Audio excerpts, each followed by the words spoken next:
नमस्कार, स्वागत है आपका संसद टीवी के ख़ास कार्यक्रम लॉ मेकर्स में। मैं हूं मोहम्मद फातेह टीपू। लॉ मेकर्स के इस ख़ास कड़ी में हमारे साथ इस बार मेहमान हैं महाराष्ट्र के बुल्ढाना से लोकसभा सांसद प्रताप राव जाधव। प्रताप राव जाधव तीसरी बार चुन करके देश की संसद में पहुंचे हैं। बुल्ढाना एक ऐसी जगह है जो महाराष्ट्र के उत्तरी ज़िले में आता है और ये ऐसी सरजमीन पर मौजूद है जिसका जिक्र महान ग्रंथ महाभारत में भी पाया जाता है। सर, सबसे पहले तो संसद टीवी में बहुत बहुत स्वागत आपका। नमस्कार। शुरुआत करना चाहूँगा कि लंबा सियासी कैरियर आपका रहा है। अगर मैं बात करूँ कि राजनीति में प्रवेश करने का मन आपका कैसे हुआ, तो क्या कहना चाहेंगे आप? देखिए, जब हम कॉलेज में पढ़ते थे तब हम कॉलेज के राजनीति में भी मैं सक्रिय था। वहाँ पर कॉलेज के राजनीति में भी हम हमारा पैनल खड़ा करके चुनाव लड़ते थे और जीतते भी आए थे। तो कॉलेज के टाइम से ही मैं राजनीति से जुड़ा हूँ और तब से राजनीति से लगाव होने से उसके बाद में मैंने खुद का बिजनेस मेरे ब्लॉक लेवल पे चालू किया। तब भी मैं राजनीति में सक्रिय था और लोगों में रहता था, लोगों के काम करता था और उससे धीरे धीरे राजनीति में मैं आगे बढ़ता गया और लोगों का साथ मिलता गया। महाराष्ट्र की विधानसभा में करीब 15 साल आपने अपना योगदान दिया। उसके अलावा देश की संसद में भी आपका तीसरा टर्म है। क्या एजेंडा आपका रहता है और संसद में अब तक का अनुभव की अगर मैं बात करूँ तो क्या अनुभव रहा है? ये देखो, मैंने महाराष्ट्र के राजनीति में मैंने कोऑपरेटिव सेक्टर में भी बहुत सारा काम किया हुआ है। हमारी डिस्ट्रिक्ट कोऑपरेटिव बैंक है, उसका मैं वाइस चेयरमैन रहा। 20 साल तक उसका मैं सदस्य भी था, वहाँ संचालक भी रहा हूँ। जो किसानों की मंडी होती है हमारे महाराष्ट्र में, उसको कृषि उपज समिति बोलते हैं, तो उसका भी मैं 5 साल चेयरमैन रहा। कोऑपरेटिव सेक्टर में मैंने बहुत सारा अच्छा काम किया। बैंक का भी चेयरमैन रहा, अर्बन बैंक का। और मेरी खुद की भी एक कोऑपरेटिव क्रेडिट सोसाइटी है कि जो भी मेरे डिस्ट्रिक्ट में उसकी शाखा है, लगभग 400 करोड़ से ज़्यादा उसमें किसान लोगों के डिपॉजिट ज़्यादा उसमें। तो किसानों के लिए काम करना मुझे ज़्यादा पसंद आता है क्योंकि मैं भी देहात से आता हूँ, किसान परिवार से आता हूँ और किसान लोगों की समस्या मैं बहुत अच्छी तरह से नज़दीक से मैंने देखी है और समझता हूँ। और यही किसान लोगों की समस्या कम करने के लिए या छुड़वाने के लिए मैंने विधायक रहते हुए भी 15 साल मैंने महाराष्ट्र में अच्छा काम किया। और अभी तीसरी बार संसद में जब भी आए तो हर बार मेरे क्षेत्र के जो किसान लोग हैं, गरीब लोग हैं, उनकी आवाज़ संसद में उठाने का काम मैंने किया। बुल्ढाना ऐतिहासिक नज़रिए से भी काफ़ी महत्व रखता है। अगर मैं बात करूं तो वहाँ पर तमाम नदियाँ हैं, मंदिर है, उसके अलावा बहुत सारे सांस्कृतिक और ऐतिहासिक धरोहर हैं। मौजूदा समय की अगर मैं बात करूं तो किस तरह का पर्यटन के लिहाज से वहाँ पर पोटेंशियल है? देखिए, पर्यटन के लिए भी मेरे ज़िले में बहुत सारा पोटेंशियल है। आप लोगों को मालूम होगा कि वर्ल्ड फेमस दुनिया का जो एक ही ऐसा है कि वो ज़मीन के अंदर बने हुआ तालाब, कि जो 50-60 हज़ार साल पहले आसमान से तारा टूटने के बाद जब वो ज़मीन पे गिरा और ज़मीन के अंदर तालाब बन गया और वो पानी का, जिसका जो तालाब का पानी है वो भी बहुत सारा खट्टा पानी है। उसका जो पीएच है वो समंदर से भी 10 गुना ज़्यादा है, 10 पीएच वो पानी का है।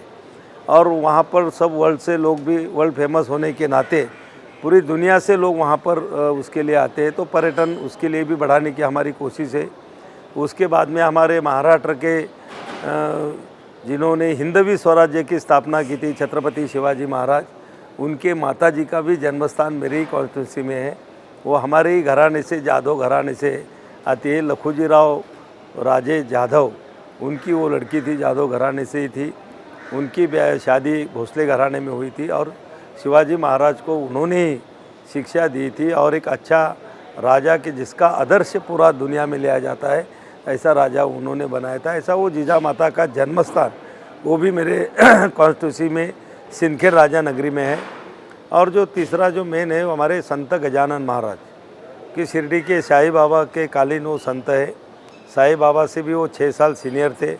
बहुत बड़ा उनका मंदिर है और वो ट्रस्ट का काम पूरा दुनिया में और पूरे अपने हिंदुस्तान में वो संस्थान के जैसे धार्मिक संस्थान के जैसा काम कोई संस्थान में नहीं होता। इतना अच्छा जहाँ पर हर रोज़ 50-60 हज़ार लोग दर्शन में आते हैं। जब कोई त्यौहार होते हैं धार्मिक तो 5-5 लाख लोग वहाँ पे आते हैं। तो ऐसे पर्यटन के हिसाब से भी बहुत सारे काम वहाँ पर हो रहे हैं और भी वहाँ पर करने की आवश्यकता है। वर्तमान में आप आईटी और कम्युनिकेशन स्टैंडिंग कमेटी की चेयरमैन भी हैं। अगर मैं आईटी और कम्युनिकेशन क्षेत्र की बात करूं तो उसमें आपका अभी तक का योगदान क्या है और बतौर अध्यक्ष किस तरह का अनुभव आपका रहा है इस समिति में? ये देखो, ये जो हमारी इंफॉर्मेशन एंड टेक्नोलॉजी है, ये जो कमेटी है बहुत बड़ी कमेटी है और बहुत बड़ा काम भी ये कमेटी में है। आप देखते हैं कि हम अभी पूरी दुनिया डिजिटलाइजेशन में जा रहा है। सभी कारोबार अभी हम हमारे कंप्यूटर पे या इंटरनेट पे हो रहे हैं और इससे बहुत सारी सुविधा हमको मिल रही है, तो उससे लोगों से तकलीफ़ भी ज़्यादा हो रही है।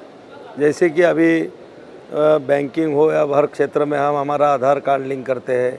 बहुत सारी जगह पे हमको हमारी पूरी जानकारी वहाँ पर देना पड़ती है और डाटा सिक्योरिटी का क्या इंतज़ाम वहाँ पर है, ये बहुत बड़ी चीज़ है कि हम बहुत बार देखते हैं कि ये अकाउंट हैक हो गया, उसकी जो मालूमात है क्या पर्सनल ये है वो सब हैक हो जा रहे। तो ये डाटा सिक्योरिटी के बारे में भी एक अच्छा बिल हमारे संसद में आना चाहिए। निश्चित रूप से हमारे कमेटी की ओर से भी हम जब जब टूर पे रहते हैं या संबंधित लोगों को कमेटी में बुलाते हैं तो वहाँ पर भी हमारी चर्चा होती है कि भाई लोगों को पूरी तरह से डाटा सुरक्षित मिलना चाहिए। अभी जो OTT प्लेटफॉर्म के माध्यम से भी बहुत सारे लोग कार्यक्रम OTT से आते हैं। पहले जो लोग थे कि हमको सिनेमा गृह में जाके सिनेमा देखने का कोई मनोरंजन के लिए हमारे पास कोई ज़्यादा चारा नहीं रहता था, लेकिन अब OTT के माध्यम से बहुत ही अच्छा काम हो रहा है कि पहले सिनेमा सेक्टर में बहुत ही गिने चुने फैमिली के या गिने चुने लोगों को ही वहाँ पर एंट्री मिलती थी।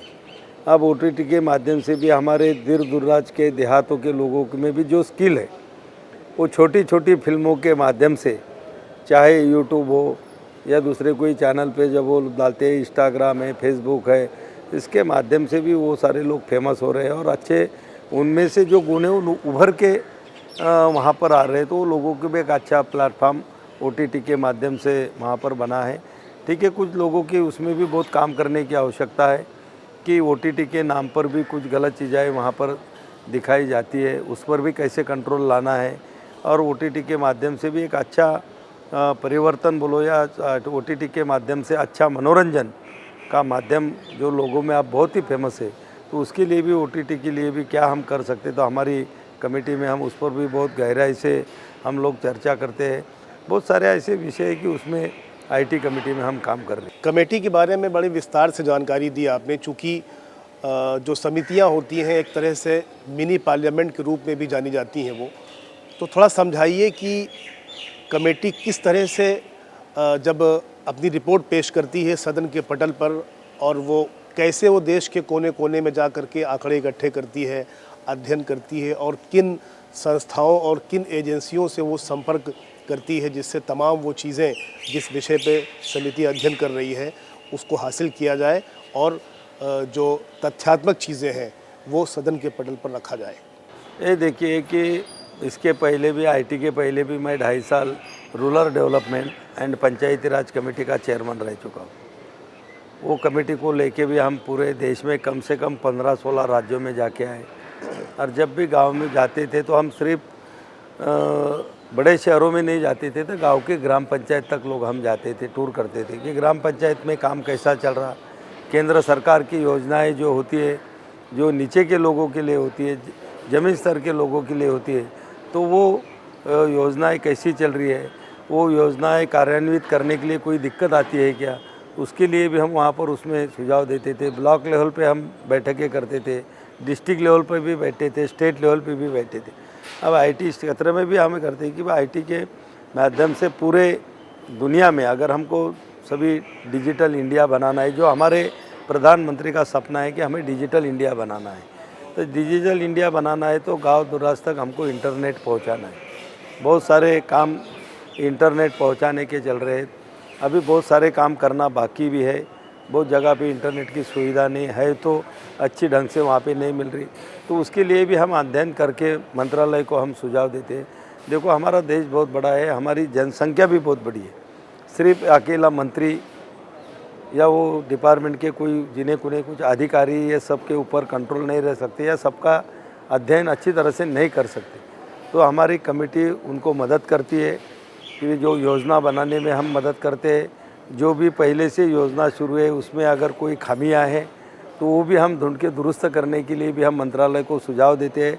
और निश्चित रूप से अच्छे तरह से मंत्रालय में भी उसमें कमेटी के सुझाव को वहाँ पर रिस्पेक्ट दे के माना जाता है। और लोगों के हित के लिए कि कोई भी अगर सेंट्रल गवर्नमेंट की स्कीम दूर दराज के गांव तक अगर अच्छी ढंग से जाना है तो उसके लिए हम बहुत सारी मेहनत भी करते हैं और सुझाव भी देते हैं।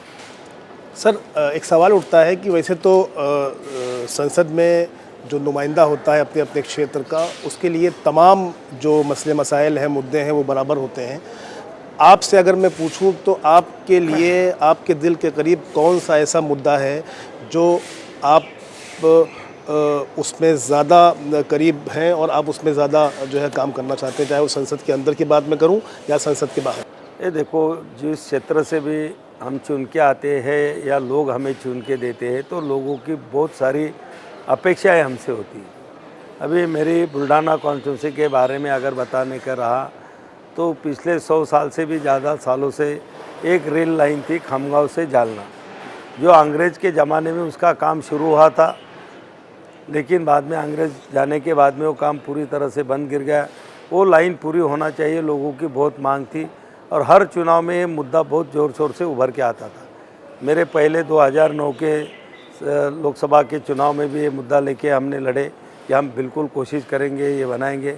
और मुझे अभी प्रसन्नता होती है कि हमारे महाराष्ट्र अभी उसका DPR भी तैयार हो गया और महाराष्ट्र सरकार ने उसका 50% खर्चा उठाने का भी ठराव हमारे सेशन, अभी जो हमारा बजट सेशन हो गया उसमें ले लिया कि हम आधा खर्चा हम उठाएंगे। वो एक बहुत बड़ी डिमांड थी लोगों की, वो मेरे कार्यकाल में पूरी होने जा रही है। तो उसका मुझे माने ये नदी जोड़ प्रकल्प के बारे में भी मैंने बताया कि ये भी काम बहुत बड़ा काम है, 92,000 करोड़ के लागत की वो योजना है। तो उसी के लिए भी हम काम कर रहे हैं। बहुत सारे हम उस काम में बहुत सारे आगे गए, जल्द ही वो काम शुरू हो जाएगा। पूरा होने में काफ़ी वक्त लगेगा, लेकिन जब भी काम पूरा होगा तो मेरे क्षेत्र के, हमारे विदर्भ के सभी किसान और किसान की खेती को सिंचाई का पानी मिलने की वजह से सभी खुशहाली में अपना जीवन व्याप्त वहाँ पर कर सकेंगे। बाकी रोड के बारे में भी मैंने मेरे कॉन्स्टिट्यूंसी में बहुत अच्छे काम किए। यहाँ पर हमने माननीय हमारे जो मंत्री हैं नितिन गडकरी जी हमारे विदर्भ से आते हैं, मेरा डिस्ट्रिक्ट भी उन्होंने देखा है। महाराष्ट्र के मंत्रिमंडल में हम दोनों ने साथ में काम भी किया है, वो भी कैबिनेट मंत्री थे, मैं भी राज्य मंत्री था। तो हमारे इतने होने से उसका भी उन्होंने मुझे मेरे कॉन्स्टिट्यूंसी में बहुत सारे काम किए। आज 16 नेशनल हाईवे मेरे कॉन्स्टिट्यूंसी, मेरे अकेले कॉन्स्टिट्यूंसी में 16 नेशनल हाईवे के काम पूरे हो चुके हैं। अभी 1-2 काम प्रस्तावित है, जल्दी ये साल में वो मंजूर हो जाएंगे। बोल तो जो भी रास्तों की दिक्कत थी कि रोड मैप अच्छा हो गया। और जो एक हमारा चुनाव में भी मुद्दा रहता था, हम भी सोचते थे कि भाई विदर्भ में जो पिछड़ापन है, अगर वो विदर्भ का पिछड़ापन दूर करना है। महाराष्ट्र में विदर्भ पिछड़ा है और विदर्भ में मेरा बुल्ढाना डिस्ट्रिक्ट सबसे ज़्यादा पिछड़ा था। ये पिछड़ापन दूर करने के लिए हम क्या कर सकते हैं? तो इसके लिए हमने बोला कि जब बड़ी बड़ी इंडस्ट्रीज अगर मेरे डिस्ट्रिक्ट में नहीं आएंगी तब तक मेरे डिस्ट्रिक्ट का विकास नहीं होगा, मेरे कॉन्स्टिट्यूंसी का विकास नहीं होगा। जो हमारे किसानों के, मजदूरों के बच्चे पढ़ के आते हैं, नौकरियां मिलती नहीं, नौकरी करने के लिए जो भी उच्च शिक्षित होना चाहिए था वो शिक्षा उनको मिलती नहीं, तो बेकारी का दर जो था वो बहुत ही ज़्यादा था। इंडस्ट्री अगर मेरे कॉन्स्टिट्यूंसी में बड़ी आ जाए तो निश्चित रूप से लोगों को भी हाथों को काम मिलेगा, नौकरियां मिलेंगी और हमारे किसान परिवार को भी उससे अच्छी मदद उससे मिल जाएंगी। तो फिर हमारे जो मुख्यमंत्री है एकनाथ राव जी शिंदे और हमारे उप मुख्यमंत्री देवेंद्र जी फडणवीस, इनका एक ड्रीम प्रोजेक्ट था कि अपने इंडिया का सबसे बड़ा सुपर एक्सप्रेस हाईवे जो मुंबई से नागपुर तक 701 किलोमीटर का लगभग बन चुका है, उसमें से 70% का रास्ता तो खुल गया। माननीय प्रधानमंत्री नरेंद्र मोदी जी के कर कमलों द्वारा उसका उद्घाटन 6 महीने पहले हो गया। अभी बाकी का काम 1-2 महीने में पूरा होने वाला है।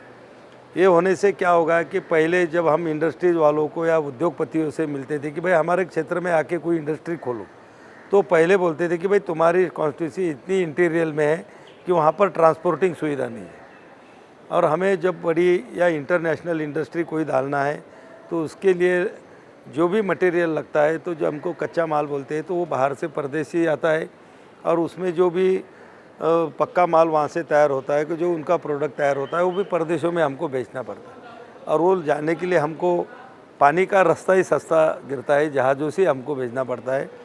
तो तुम्हारे कॉन्स्टिट्यूंसी से जो पोर्ट है वो बहुत ही दूर होने से, और वहाँ जाने के लिए भी बहुत समय गाड़ियों को लगता है, तो इसीलिए वो खोलते नहीं थे। जो सैचुरेशन है महाराष्ट्र में, वो मुंबई, पुणे, नासिक, ठाणे ये एरिया में इंडस्ट्री का सिचुएशन ज़्यादा हो गया। लेकिन अब ये समृद्धि महामार्ग बनने से 150 के स्पीड से गाड़ी वहाँ पे चलती है, एक्सीडेंट फ्री वो रोड गडकरी जी और हमारे फडणवीस जी और हमारे मुख्यमंत्री एकनाथ राव शिंदे जी उसको बना रहे हैं। अभी रोड पूरा हो गया। अब मुझे पूरी आशा है कि आने वाले अगले 5 साल में बड़ी बड़ी इंडस्ट्रीज़ भी हमारे डिस्ट्रिक्ट में आ जाएंगी। हमारे यहाँ पर उन्होंने एक ड्राई पोर्ट भी बना दिया मेरे डिस्ट्रिक्ट के बॉर्डर पे जालना में, कि जहाँ से कहाँ भी अगर कोई चीज़ एक्सपोर्ट करना है तो जालना से ही हो जाएंगी, कंटेनर भरा जाएगा। अगर कोई इंपोर्ट हम चीज़ करते हैं कोई भी इंडस्ट्रीज वाला, तो उनके कंटेनर भी जालना तक आ जाएंगे। बोलते मेरे कॉन्स्टिट्यूंसी से 50 किलोमीटर पे। तो ड्राई पोर्ट की सुविधा होने से भी इंडस्ट्रीज वालों को बहुत सारी ट्रांसपोर्टिंग सुविधा मिलने वाली है। तो आगे खेतों के लिए सिंचाई भी होंगी, इंडस्ट्रीज भी आएंगी, हमारे लड़कों को या बड़े जवानों के हाथों को काम मिलेगा।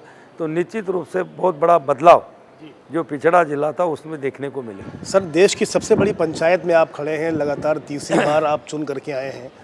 यहाँ के अनुभव के बारे में संक्षेप में आप बताइए। आपके सामने देश के गौरव का प्रतीक नया संसद भवन बन करके तैयार है। बहुत संभव है कि अगला जो सत्र होगा वो नए संसद भवन में होगा। इसको लेकर के क्या अपेक्षाएं आपकी हैं, और आपका अब तक का अनुभव इस संसद भवन से क्या रहा, संक्षेप में थोड़ा? ये देखिए, ये जो हमारी संसद है ये हमारे देश का लोकशाही का मंदिर इसको लोग मानते हैं और है भी। और हमारे देश में लोकतंत्र है, हमारे देश की जनसंख्या और बहुत सारे जाति धर्मों के लोग हमारे देश में रहते हैं। और ये संसद ही ऐसे है कि यहाँ से ही लोगों के लिए काम होते हैं, और सभी लोगों को लगता है कि जो भी हमारा सवाल या कोई समस्या अगर संसद में उठाई जाती है तो निश्चित रूप से उसके ऊपर कुछ न काम होता है। तो एक अच्छी नज़रिया से और अपेक्षा की नज़रों से संसद के तरफ सभी लोग देखते हैं। ये हमारे संसद भवन का जो कामकाज और काम करने की पद्धत बहुत ही अच्छी है। लोकशाही यहाँ से चलती है, तो लोग दुनिया की सबसे बड़ी लोकशाही हमारे ही इस हिंदुस्तान देश में यहाँ यहाँ पर है। तो ये लोकशाही का भी मंदिर इसको कहा जाता है।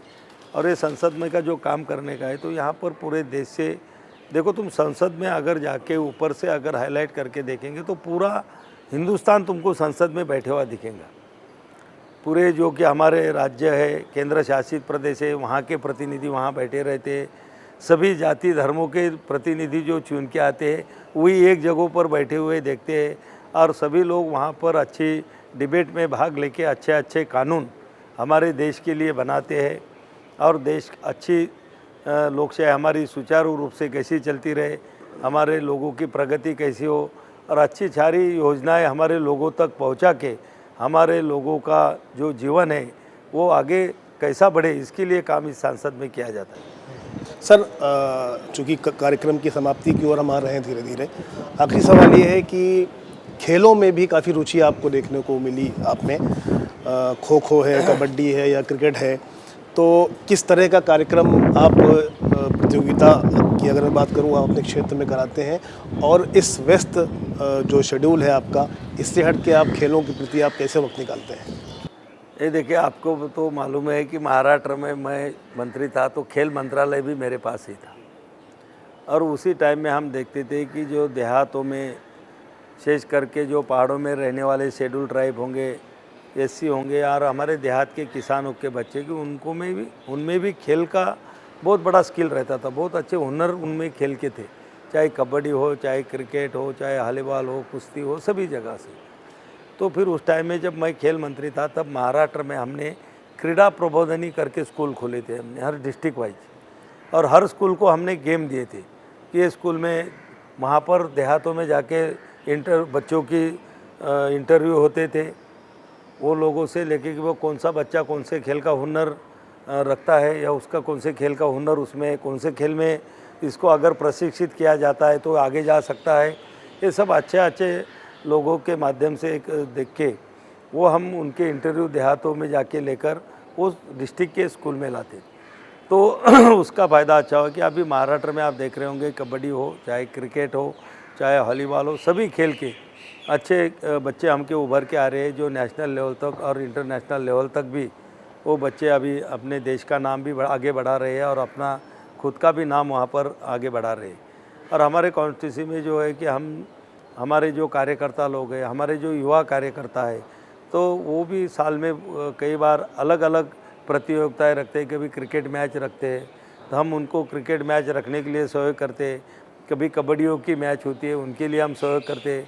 कभी हमारे किसान लोग शंकरपट उधर बोला जाता है, बैलों की शर्यत, बैल मंडी की शर्यत जो होती है, उनके भी बहुत बड़े कार्यक्रम हमारे इसमें होते हैं, उसके लिए भी हम लोग सहयोग देते हैं, उसमें शामिल होते हैं कि सभी तरह से खेलों को अगर बढ़ावा मिला तो निश्चित रूप से लोगों के हुनर भी वहाँ से बाहर आ सकते हैं। अच्छे लड़के भी उनको होते, जैसा कि मैंने तुमको OTT के बारे में बोला कि पहले सिनेमा सेक्टर में लिमिटेड लोग और लिमिटेड फैमिली उसमें जाती थी। अभी OTT की वजह से बहुत सारे लोग उभर के उसमें सामने आ रहे।